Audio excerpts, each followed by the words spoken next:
ఈ పచ్చటి ప్రోగ్రామ్ కి ఏలూరుకి విచ్చేసిన మన honourable chief minister of Andhra Pradesh Shri honourable minister district minister Kolusu Parthasarathy గారికి, హానరబుల్ ఎంపీ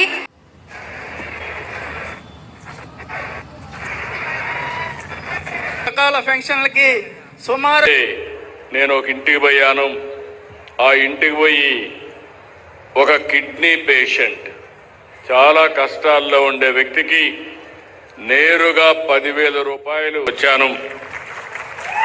ఆ కుటుంబం యొక్క బాధ మీరు చూస్తే, తల్లికి బాగా లేకపోతే ఏం చేయాలో తెలియకుండా 10వ తరగతి పాస్ అయిన తర్వాత ఆవిడ కుమార్తె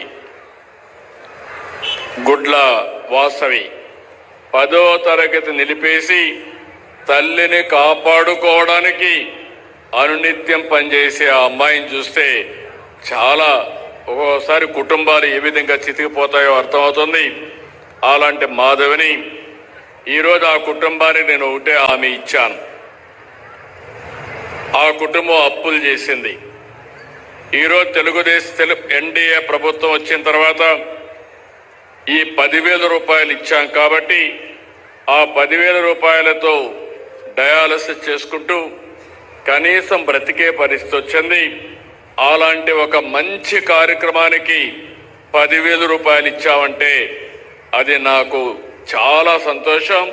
ఇది సాధ్యమైందంటే ఒక పక్క తెలుగుదేశం, ఇంకొక పక్క మిత్రుడు పవన్ కళ్యాణ్ గారు, బీజేపీ నరేంద్ర మోడీ గారు ముగ్గురం కలిసి ఎన్నికల ముందు మీ అందరికీ చెప్పాం.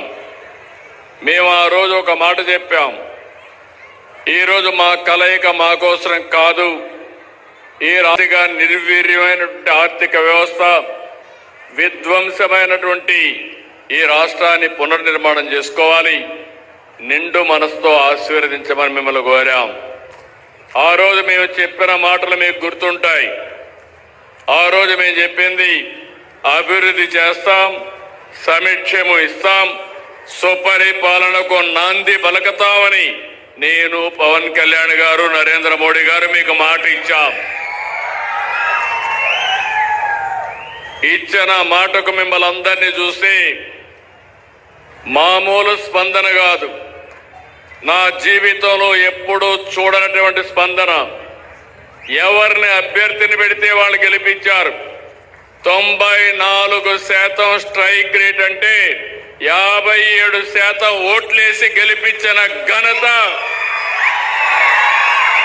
రాష్ట్ర ప్రజానీకానిది. నోట్ని గెలిపించారు. అది చూసిన తర్వాత మా బాధ్యత పెరిగింది. మేము ఆ రోజు మీకు హామీ ఇచ్చాం. సూపర్ 6 అన్నాం. సూపర్ 6 అంటే చాలా మంది ఎగతాళి చేశారు, అసాధ్యం అన్నారు. ఈ రోజు చెప్తున్నా, సూపర్ 6ని సూపర్ హిట్ చేసింది ఎన్డీఏ ప్రభుత్వాన్ని మరొకసారి విజ్ఞప్తి చేస్తున్నారు. నెలవారీగా పింఛన్లు, ఇది ఒక సరికొత్త రికార్డు. ఈరోజు మీరు చూస్తే రేపు 14కి ఎగ్జాక్ట్ గా 18 నెలలు అవుతుంది. 18 నెలల్లో ఒక్క పింఛన్ల కోసం 50,000 కోట్ల రూపాయలు ఖర్చు పెట్టాం. ఇంకా లెక్కల్లో మీరు చూస్తే 50,763 కోట్ల రూపాయలు ఒక్క పింఛన్ కింద ఖర్చు పెట్టాం.